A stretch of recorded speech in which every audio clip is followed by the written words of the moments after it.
శ్రీమాత్రే నమః. సద్గురు జ్యోతిష్యాలయం నుండి ఈ సంవత్సరం శని వక్రగతి పొందే ఒక ఫలితాన్ని మనం ఇవ్వబోతున్నాం.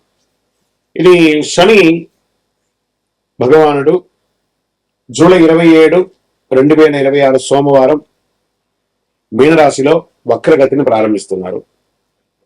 డిసెంబర్ 11 ఉదయం 3:51 వరకు మళ్ళీ మారి ఆడతారు. దాదాపు 138 రోజుల పాటు ఈ వక్రగతి అనేది కొనసాగుతుంది. అసలు శని వక్రగతి అంటే ఏంటి? ఆల్రెడీ ఆయన అన్ని ప్రయాణం చేసి వెళ్ళిపోయారు కదా, అప్పుడు ఏమేమి మంచి చెడు అన్ని ఇస్తుంటాం కదా, అది బాగుందా లేదని చెప్పి మళ్ళీ తిరిగి చూసి వెనక రావడాన్ని వక్రగతి అంటే. ప్రయాణం సాఫీగా సాగుతున్నది, మళ్ళీ తిరిగి రావడాన్ని వక్రగతి అంటారు. పాత పనులు తిరిగి ముందుకు వస్తాయి, ఆలస్యమైన ఫలితాలు లభిస్తాయి, కష్టానికి తగిన ప్రతిఫలం దక్కుతుంది, నిర్లక్ష్యం చేసిన విషయాలు మళ్ళీ ఎదురవుతాయి, బాధ్యతలు పెరుగుతాయి, జీవితంలో స్థిరత్వం ఎంత ఉందో పరీక్ష కూడా అంతే ఉంటుందని కూడా చెప్పచ్చు.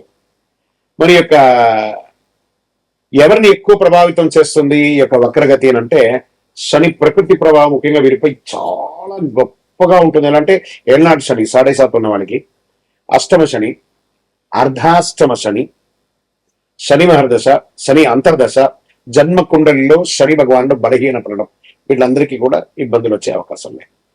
ఈ సమయంలో ఎదురయ్యే పరిస్థితులు ఎలా ఉంటాయి అని అనుకుంటే, పనుల్లో ఆలస్యం, ఉద్యోగంలో అదనపు బాధ్యతలు, ప్రమోషన్లో ఆలస్యం, కోర్టు వ్యవహారంలో నెమ్మదితనం, భూమి ఆస్తి విషయాల్లో ఆలస్యం, అప్పుల ఒత్తిడి, మానసిక ఆందోళన, సహనానికి పరీక్ష.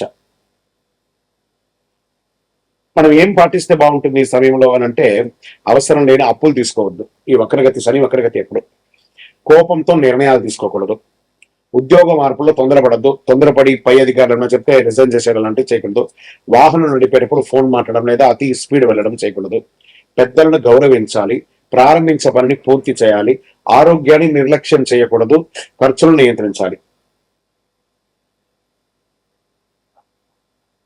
సరే, ఈ వక్రగతిలో ఎవరికైనా లాభం ఉందా? ధనుసు రాశి వారికి చాలా జాగ్రత్తగా ఉండవలసినటువంటి సమయం, ఎందుకంటే అర్ధాష్టమ శని నడుస్తుంది కాబట్టి ఆరోగ్యం పట్ల శ్రద్ధ వహించాలి. ఉద్యోగ వ్యవహారాల్లో ఇబ్బందులు వచ్చే అవకాశాలు ఉన్నాయి. ఇంకా తక్కువ ఇబ్బందులతో అనుకూల ఫలితాలు కూడా పొందే వాళ్ళలో ప్రధానమైనటువంటి వారిలో వృషభ, వృశ్చిక, మకర, మీన రాశి వారు ఉన్నా కూడా శని వక్రగతి సమయంలో పాటించవలసినటువంటి కొన్ని పరిహారాలు ఉన్నాయి. ప్రతి ఒక్కరు 12 ద్వాదశ రాశుల వాళ్ళు పాటించాలి. ఓం శనైశ్వరాయ నమః మంత్రాన్ని 108 సార్లు పారాయణం చేయాలి. వారి దగ్గర కూడా ఎలా అడగాలి? దేహి మే బుద్ధి వైశిష్ట్యం, దేహి మే నిత్యయపనం, దేహి మే పరమానందం, దేవదేవ జగత్పతే శనైశ్వర అని ప్రార్థన చేయాలి. నల్ల నువ్వుల నూనెతో దీపం వెలిగించాలి, పేదలకు వృద్ధులకు సేవ చేయాలి. ఇక్కడ బాగా గుర్తుపెట్టుకోవాలి, హనుమాన్ చాలీసా పారాయణం చేయండి. ఈ నవగ్రహాల దగ్గర శని భగవానుడు 19 సంవత్సరాలు, 19 అని లెక్క ఉంది కాబట్టి ఈయనకి 19 ప్రదక్షిణాలు చేయాలి శని భగవానుడికి, ప్రతి ఒక్కరు కూడాను చెయ్యండి. తర్వాత ఆ నవగ్రహాల దగ్గరికి వెళ్ళి నవగ్రహాలకు ప్రదక్షిణ చేసిన తర్వాత మేము కాలు కడుక్కుంటాము అని చెప్పి తప్పు పని చేయకండి. ఏమో అయిపోతుంది కాలు కడుక్కోపోతే అంటే, ఆ దుష్టగ్రహం కాదు శని భగవానుడు. ఆ శని భగవానుడు యొక్క పూజ చేసి కాలు కడుక్కొని ఇబ్బంది పెడితే ఆయన అనుకుంటాడు మేము పనికిరాని వాళ్ళు కదా, మీకు నేను ఏ రకంగా ఇబ్బంది పెట్టాలనుకుంటాడు. కాబట్టి గుర్తుపెట్టుకోండి, ఆ దేవుడు పనికిరాడంటే దేవాలయంలోనే ఆ విగ్రహాన్ని ప్రతిష్ఠించరు కదా. మరి గురుగారు అందరూ కాలు కడుక్కోవాలంటారు కదా అంటే, ఇది వచ్చి ఒక అపోహ మాత్రమే, చరిత్ర ఎవిడెన్స్ లేదండి. ఆ శని భగవానుడి దగ్గర దీపం వెలిగిస్తారు, నూనె పోస్తారు చూసారా, అవన్నీ కూడా కారి కింద పడుతుంది కదా, దాన్ని తొక్కి ప్రదక్షిణాలు చేస్తే వృద్ధులు కానీ, పిల్లలు కానీ, మహిళలు కానీ ఎవరైనా జారి కింద పడతారని నవగ్రహం తిరిగిన తర్వాత కాలు కడుక్కోండి, ఆ నూనె కాలు కంటకూడదు అని చెప్పారు. కానీ నవగ్రహాలు తిరగడం వల్ల కాలు కడుక్కోవడం అనేది అపోహ, అది ఒకటి చెయ్యకండి. 19 ప్రదక్షిణాలు చేయండి, నువ్వులతో దీపం వెలిగించండి, నువ్వుల నూనెతో దీపం వెలిగించండి, బెల్లం కాకి పెట్టండి, కాక ధ్వజాయ విద్మహే ఖడ్గహస్తాయ ధీమహి తన్నః మంద ప్రచోదయాత్ అని చెప్పి ప్రార్థన చేయండి. పేదవాళ్ళకి చెప్పులు దానం ఇవ్వండి, ఒక బెడ్షీట్ దానం ఇవ్వండి, ఒక గొడుగు దానం ఇవ్వండి, అన్ని రకాలుగా బాగుంటారు. ఇంకనూ గురుగారు మా యొక్క వ్యక్తిగత జాతకంలో ఈ యొక్క శని వక్రగతి యొక్క దాన్ని మేము నిర్మూలించుకోవాలి, దానికి పరిహారం పొందాలి అంటే దానికి ఏ రకంగా చేయాలంటే మీ పరిసర ప్రాంతాల్లో ఉన్నటువంటి గురువులని, జ్యోతిషాస్త్ర నిపుణులని సంప్రదించండి. లేదా మా దగ్గరే తెలుసుకోవాలనుకుంటున్నారా, మా డిస్ప్లేలో కనబడుతున్నటువంటి నంబర్ కి మీ పేరు, date of birth, time of birth, place of birth text చేసి మీ యొక్క అపాయింట్మెంట్ ఫిక్స్ చేసుకోండి. విజయవస్తు. శ్రీమాత్రే నమః. ఒక అద్భుతమైనటువంటి ఆధ్యాత్మికమైనటువంటి విషయాలు లక్ష్మీదేవి గురించి మనం ఈరోజు తెలుసుకోబోతున్నాం. శ్రీ మహాలక్ష్మీదేవి గుడ్లగోవ, ఉల్లూకం అంటారు. ఎందుకు వాహనంగా ఉంది? హిందూ పురాణాల ప్రకారం గుడ్లగూబ ఉళ్ళొక మహాలక్ష్మీదేవి వాహనం. దీనికి అనేక ఆధ్యాత్మికమైనటువంటి ఎవిడెన్స్ తో సహా ఉన్నాయి. గుడ్లగూబ చీకట్లో కూడా స్పష్టంగా చూడగలదు. ఇది వివేకం, దూరదృష్టి, సరైనటువంటి నిర్ణయం తీసుకునే శక్తిని సూచిస్తుంది. లక్ష్మీదేవి ప్రసాదించే సంపదను జ్ఞానంతో వినియోగించాలని ఇది బోధిస్తుంది. సంపదతో పాటు వినయం.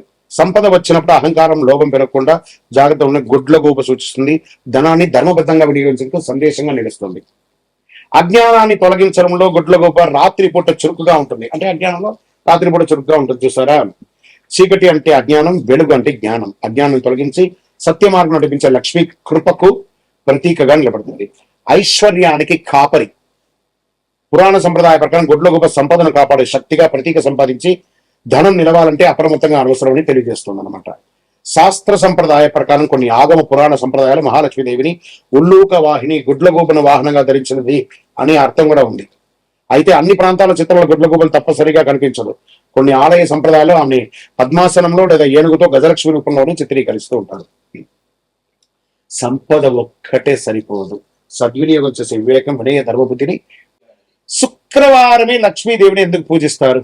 మహాలక్ష్మీదేవికి శుక్రవారం ఎందుకు పూజ చేస్తారు? హిందూ సంప్రదాయ ప్రకారం శుక్రవారం మహాలక్ష్మీదేవికి అత్యంత ప్రీతికరమైనటువంటి రోజు. శుక్రవారం అధిదేవత లక్ష్మీదేవి.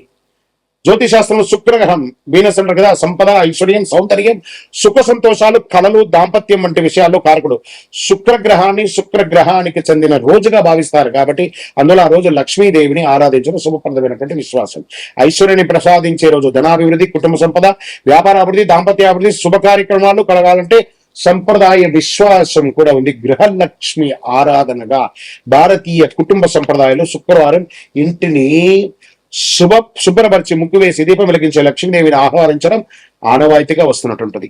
ఇంకా వ్రతాలకు ప్రాముఖ్యత అంటే శుక్రవారం లక్ష్మీ వ్రతం, వరలక్ష్మి వ్రతం. అందులోనూ ఈ నెల 21వ తారీఖున వరలక్ష్మి వ్రతం కూడా 2026 ఆగస్టు నాడు వస్తుంది. అష్టోత్తర శతనామం పూజ చేయడం, అనేక ఆచారాలు, సుమంగళి ప్రార్థన చేయడం, సుమంగళిని అందరూ ఇంటికి పిలిచి పారాన్ని రాకి వాళ్ళకందరికీ ఉచిత రీతిలో వాళ్ళు సత్కరించడం కూడా జరుగుతుంది. శుక్రవారం చేయవలసిన పూజ: ఇంటిని శుభ్రంగా ఉంచడం, గడపకు పసుపు కుంకుమ పెట్టడం, ఆవు నెయ్యి, నువ్వుల నూనెతో దీపం వెలిగించడం, తామర పువ్వులు లేదా తెల్లని పువ్వులతో పూజ చేయడం, శ్రీశుక్త కనకదార స్తోత్ర పారాయణం చేయడం, మహాలక్ష్మి అష్టోత్తర శతనామాలు చేయడం చాలా మంచిది. పాయసం, పాలు, బెల్లం ఇలాంటి నైవేద్యం ఇస్తే శుక్రవారం నాడు అమ్మవారి ఆనందపై ఇంట్లో దారిద్ర్య నిర్మూలన చేసి ఐశ్వర్యాన్ని కురిపిస్తుంది. వర్షంగా విజయోస్తు.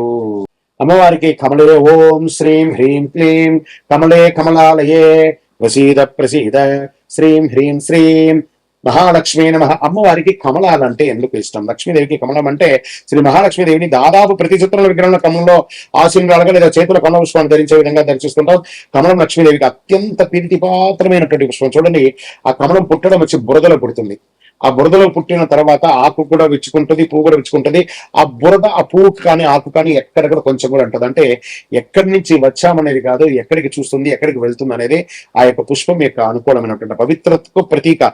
కమలం బురదలో పుట్టిన బురద అంటకుండా స్వచ్ఛంగా వికసించి అలాగే మనిషి కూడా ప్రపంచంలో జీవిస్తూ అధర్మానికి దూరంగా పవిత్రతకు జీవితంగా ఉండాలని చూపించే సూచికనే కమల పుష్పం.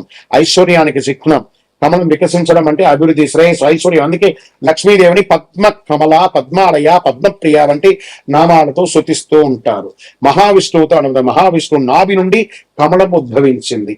ఆ కమలంపై బ్రహ్మదేవుడు అవతరించాడని పురాణాలు చెబుతాయి. లక్ష్మీదేవి శ్రీ మహావిష్ణువు సహచరణి కావడంతో కమలానికి ప్రత్యేక స్థానం లభించింది. ఆధ్యాత్మికమైనటువంటి వికాసం. కమలం ఉదయించే సూర్యుని కిరణాలతో వేస్తుంది. అది జ్ఞానం, ఆధ్యాత్మిక చైతన్యం, అంతరంగ వికాసం. చూడండి, ఆకాశాన్ని చూస్తుంది, సూర్యునే చూస్తుంది కాబట్టి అద్భుతమైనటువంటి ఎక్కడ పుట్టామనేది కాదు, ఎక్కడ చూస్తుంది అనేది గొప్ప. శాస్త్రాల్లో కమలం శ్రీ సూక్తంలో మహాలక్ష్మీదేవిని పద్మంతో అనేక సార్లు వర్ణిస్తారు. ఉదాహరణకు పద్మప్రియే పద్మిని పద్మహస్తే పద్మాలయే పద్మదలాయదాక్షి అని అంటారు చూసారా. ఈ సూత్రంలో ఆమెకు కమలం ఎంత ప్రీతిపాత్రమో స్పష్టంగా తెలియజేయడం జరుగుతుంది. కమలంతో పూజ చేస్తే ఫలితం. సంప్రదాయ ప్రకారం లక్ష్మీదేవిని కమల పుష్పాలతో పూజిస్తే ధనాభివృద్ధి, గృహంలో ఐశ్వర్యం, వ్యాపారాభివృద్ధి, కుటుంబంలో శాంతి సౌకర్యం కలుగుతాయి. కమలం ఇచ్చే సందేశం ఏంటి? సంపద వచ్చిన అహంకారం లేకుండా ప్రపంచంలో ఉంటూ పవిత్రతను, వినయాన్ని, ధర్మాన్ని కాపాడని చెప్తుంది. కాబట్టి అమ్మవారికి కమలం అంటే మహా ఇష్టం.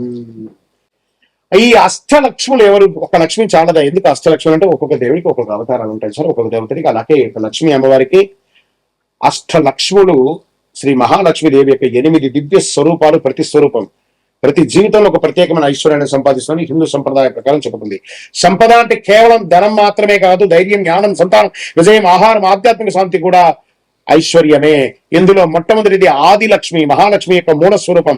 ఆధ్యాత్మిక శాంతి, భక్తి, మోక్షాన్ని ప్రసాదిస్తుంది. ధనలక్ష్మి, ధనం, బంగారం, ఆర్థిక సంపదకు అధిష్టాన దేవత. వ్యాపారం, ఉద్యోగం, ఆర్థిక అభివృద్ధికి ఆశీర్వదించబడుతుంది. ధాన్యలక్ష్మి, అన్నం, ధాన్యం, వ్యవసాయం, ఆహారం, సమృద్ధికి ప్రతీక. ఇంట్లో అన్నపూర్ణను ప్రసాదిస్తుంది. గజలక్ష్మి, ఏనుగుతో దర్శనమిచ్చే లక్ష్మీ స్వరూపం. రాజయోగం, గౌరవం, కీర్తి, శ్రేయస్సును ప్రసాదిస్తుంది. సంతాన లక్ష్మి, సంతానం, పిల్లలు, ఆరోగ్యం, వారి అభివృద్ధి అనుగ్రహిస్తుంది. కుటుంబ సుఖ సంతోషాలకు ప్రతీక. వీరలక్ష్మి, ధైర్యం, శక్తి, పరాక్రమం, ఆత్మవిశ్వాసాన్ని ప్రసాదిస్తుంది. కష్టాలను ఎదుర్కొనే శక్తినిస్తుంది. విజయలక్ష్మి, ప్రతి కార్యంలోనూ విజయం, శత్రులపై జయం, పోటీలో గెలుపుకు ప్రసాదిస్తుంది. విద్యాలక్ష్మి, విద్య, జ్ఞానం, కళలు, మేధస్సు, వికాసానికి అధిష్టాన దేవత. విద్యార్థులు, పరిశోధన, కళాకారులు ప్రత్యేకంగా ఆరాధించబడుతుంది. అష్టలక్ష్ముల ఆశీర్వాదం వల్ల ధనాభివృద్ధి, అన్నపూర్ణత, విద్యాభివృద్ధి, విజయం, ధైర్యం, సంతాన సౌభాగ్యం, గౌరవం, కీర్తి, ఆధ్యాత్మిక శాంతి, ఈ 8 స్వరూపాన్ని భక్తితో ఆరాధిస్తే సంపూర్ణమైనటువంటి అనుగ్రహాన్ని పొందుతారు. లక్ష్మీం క్షీర సముద్ర రాజతనయాం శ్రీరంగదానేశ్వరీం అని ప్రార్థన చేయండి. అనుగ్రహాన్ని పొందండి. విజయోస్తు.